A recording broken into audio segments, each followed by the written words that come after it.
Hi, I'm Bob Kraus, and I'm president of the Veterans National Recovery Center. And once again, I'm here with Curtis Hervey, who's a medically retired captain, U.S. Army. And Curtis has been through some, I guess, tough times dealing with the VA, but he got through it and he got justice. And he recognizes that the VA is a good institution, but occasionally you run into that person that can do wrong things for the wrong reason. But so what Curtis has gotten is a success story that he got through it, and he's trying to turn his success story into something else. Can you tell us about it, Curtis? Yes, sir. Thank you again for having me here. The situation was that after all had gone through in my situation dealing with personality disorder misdiagnosis, or what I'm calling misattribution of military trauma, I learned a lot of lessons from that.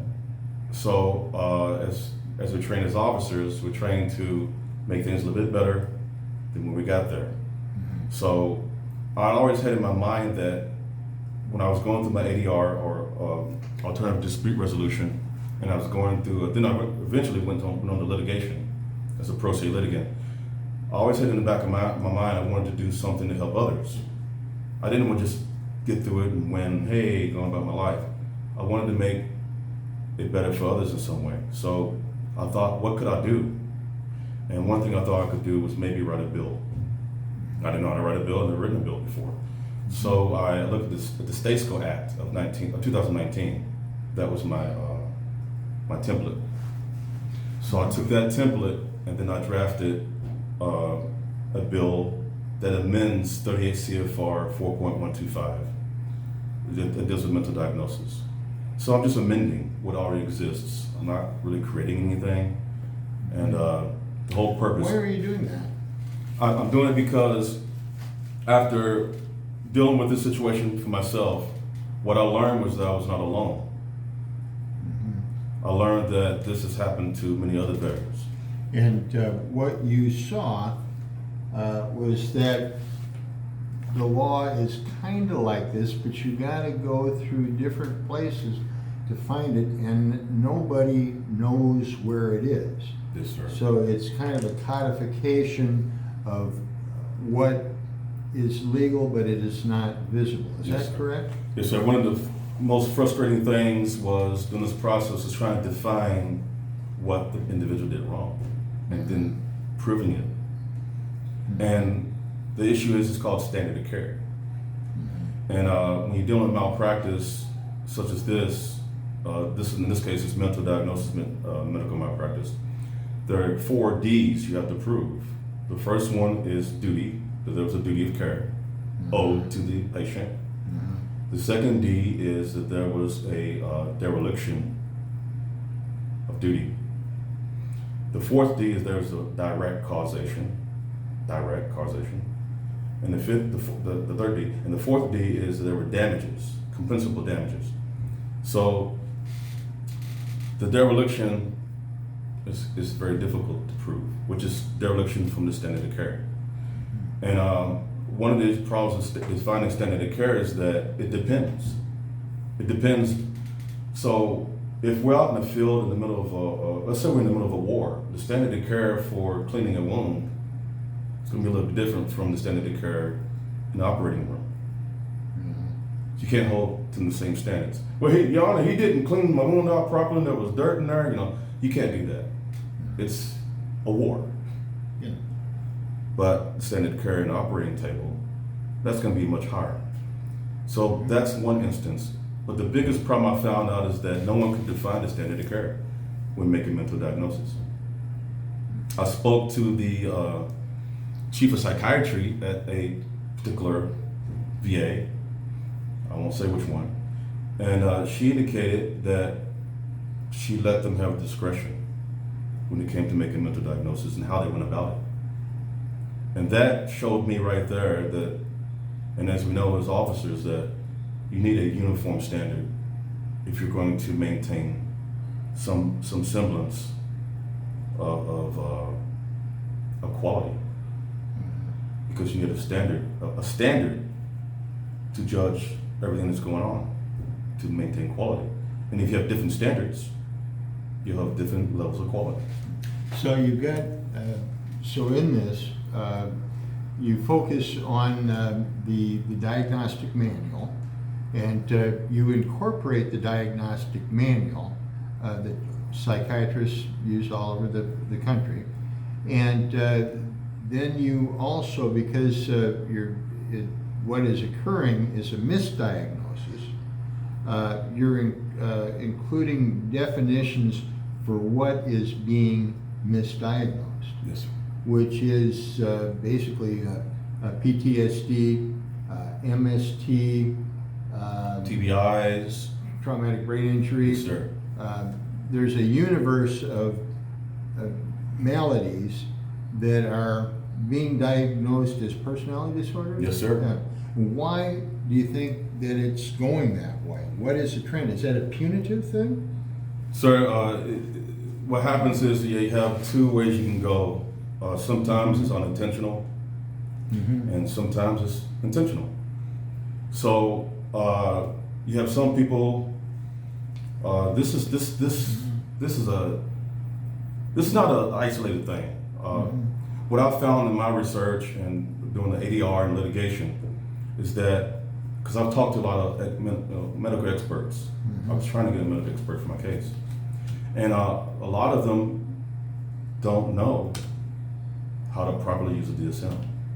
Now, it may sound arrogant, me sitting here and saying that, and I say that only because I've actually read it when it comes to personality disorders, and I can read, and I'm used to reading these types of legalese type documents. Some of my background is acquisitions, and one of the things we have to read is the Federal Acquisition Regulation. The specs. Yeah. Yes, sir. So it's the same thing, and it's just troubleshooting. Yeah. So, so what we're faced with is a situation where we've got a medical community that's stretched thin in the VA, and not everybody can read or has access or knows much about the diagnostic manual, except they might have had a class or a section on it in their medical school, but probably, unless they are a psychiatrist, have not done anything with it. And of course, you walk in with a JAG or a lawyer that's unfamiliar with the personality disorder diagnosis. Sometimes people just don't have the time to do the homework on it. And Yes, so sir. you wind up with a hodgepodge of actions that are not unethical, but outside of the manual. And technically, if you nail somebody with a personality disorder without following the manual and specific things, then you're doing it wrong, and that will not stand in a court of law. Is that correct? Well, yes and no. Yes, sir. A good attorney is going to dig all that out and prove all that. But as it stands now, it's just really difficult to have a universal definition of the standard of care when making mental diagnoses. Okay, so what you do then is you've got the standard of care that's straight out of the diagnostic manual, the current diagnostic manual, and then you've got the ones that are misdiagnosed, and basically you're saying that you've got to run a patient through the paces on the diagnostic manual before you label any other malady by mistake sir. as a personality disorder. Yes, sir. Sounds pretty simple to me. Yes, sir. The way it works, sir, when it comes to personality disorders, the way it's broken down in two parts. You have the general criteria, and you have the specific criteria. So the general personality disorder criteria is a prerequisite for diagnosis of someone with personality disorder. And the reason for this checks and balances. And if you run them through that filter, it makes it almost impossible to diagnose someone with a personality disorder. And this is why. It's very stringent criteria. Yeah, what I often see with people that I deal with are people that sometime in the process were diagnosed with military sexual trauma or post-traumatic stress disorder or TBI or something like that. and then all of a sudden, for various reasons, there's a push to get them out of the unit, and on the Department of Defense side. And so personality disorder is a fairly quick way to do it. Used to be bad conduct were used a lot, bad conduct discharges. They don't use that as much anymore because I think they see that personality disorder discharges is a quicker way to get people out the door. But the consequences are just like a bad conduct discharge. Yes, you lose a lot of your VA rights. So how do you have any thoughts on that? Yes, sir, I do. Now, at the time, like I said, when I went through it, I didn't understand these things. It was over my head. So, reading all these different accounts and talking to interviewing other veterans who've gone through it, and actually reading the VA has the schedule of disability ratings, more legalese, but that's what they diagnose you by. It's their Bible. It's called a VASA RD. So you're taking you're taking the Diagnostic Manual on the personality disorder, and you're turning it into the legal gold standard as well as the medical gold standard. Yes, sir. These T's must be crossed, these I's must be dotted. If that happens, yes, then it's a personality disorder, but not before. And of course, when you do that, and you discount that as a diagnosis, and there's still problems out there, well then it's going to probably be a personality or a post-traumatic stress disorder, Exactly. military sexual trauma. So it enhances the diagnostic requirements on the soldier that's got something wrong, but not necessarily personality disorder. Sir, what I may add is that there's a thing called symptom overlap. So you have those military traumas like depression, major depression, persistent depression, TBI, MST, or PTSD. A lot of their symptoms overlap with personality disorders. They have similar symptoms. Yeah. I get that. But the problem is that there's this impression that you can trigger personality disorders. You can. They're not triggerable. You either have them or you don't. You're born with them. They're congenital. So the notion that a veteran can be normal and suddenly have a personality disorder after 15 to 20 years, but that's just not, it's nonsensical. It's nonsensical, is what it is. You either have them or you don't. So the general criteria says it has to be of long duration, inflexible. In every situation, in every aspect of your life, these symptoms occur. You cannot turn it on, you cannot turn it off. Typically starts in your adolescence, early adulthood. And another thing is that you have to look at is the cultural aspect. You have to show, if you're a good clinician doing your job, you're going to show that this individual deviates markedly from the cultural context of their origin. You have to show that. In other words, as an African American, if I'm speaking about some experiences that I had, and I'm telling you that I feel that there's racism in this situation, you can't say I'm being paranoid, because in the black community, structural institutional racism is an accepted belief. I understand that in the mainstream it's not, particularly. But from my cultural background, it is. I'm normal. You can't say I'm paranoid because I'm speaking from my culture. That is a big one. That's the filter. Yeah. That's part of the general criteria filter that they're overlooking. They're skipping right to the specific criteria. And of course, they're occasionally for the military and or the government and or the treasury, because these things are personality disorders are assumed by the Diagnostic Manual to be long-term, literally from birth as part of the makeup of the mind, that it is a pre-existing condition, and if you are labeled in your medical file as personality disorder, that means that it was a pre-existing condition, and as such, the government will not assist you. Yes, sir. And so there is a tremendous loss to the individual if that happens. And I can speak to that too, sir. What they're saying is that it's not compensable. So all the military traumas we listed earlier, they're compensable. Mhm. The TBIs, the PTSDs, the MSTs, they're compensable. You'll get compensation benefits if you're diagnosed with them. Personality disorders, you do not. It's not compensable.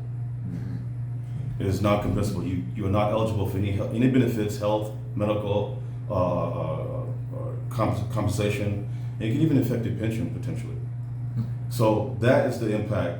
Putting that on someone's discharge is disenfranchising them because they cannot go to the VA and claim for benefits. They cannot. Yeah. Well, you've convinced me that this is necessary legislation that you've created. Can you tell me where it's at, what's going on, what people can do to help if they're interested? Yes, sir. Okay, so like I said, when I was going through litigation, I was engaged in a malpractice lawsuit against the United States of America because you can't sue the VA. You have to sue the United States of America. That concluded in January of this year. We had a favorable settlement, negotiated it as a pro se litigant without an attorney. So in September, I wrote the bill while I was still going through litigation. So November 2020, I submitted the bill to my senator. I didn't hear back. I did not. So I sent it to another senator, and he sent me a letter that he responded, and he said he's going to look into it. But the objective where I'm at now, I'm trying to get a sponsor. The process is that you get a sponsor, a congressional sponsor, a congressman, congresswoman, they sponsor the bill. They introduce the bill. And then they get co-sponsors.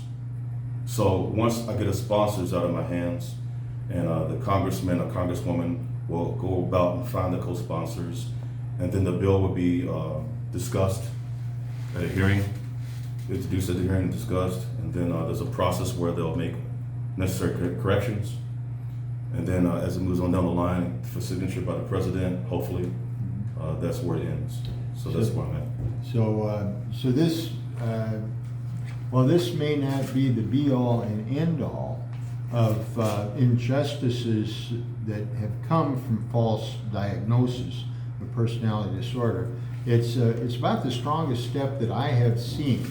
Somebody that's conceptualized what happened to them and following the what is often a very loose procedure, but tightening it up just like you would do in the military. So you've got to by the numbers. That's what they always say, by the numbers.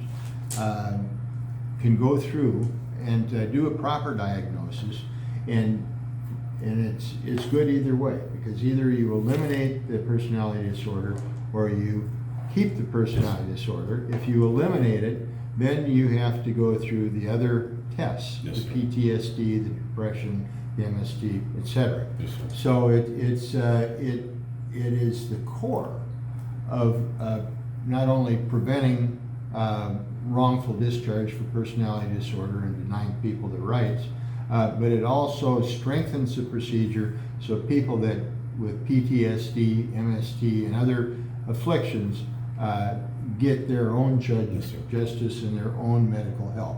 Yes, sir. Yeah. It's all about differential diagnosis. Yeah. Well, I think this is a wonderful thing for this that you're doing here, and I would like to ask our audience, our viewing audience, to contact Curtis if they are interested in helping. And I'll give a telephone number for Curtis on the final splash page of this video. And I'd like to thank you for your time viewing this. This is Bob Krause with Curtis Hervey, and we've been talking about legislation to correct some of the injustices that have occurred in in personality disorder diagnosis that is wrongfully done either in the Department of Defense or in the Department of Veterans Affairs. Thank you very much for your time today. Thank you, sir. Yeah, that worked.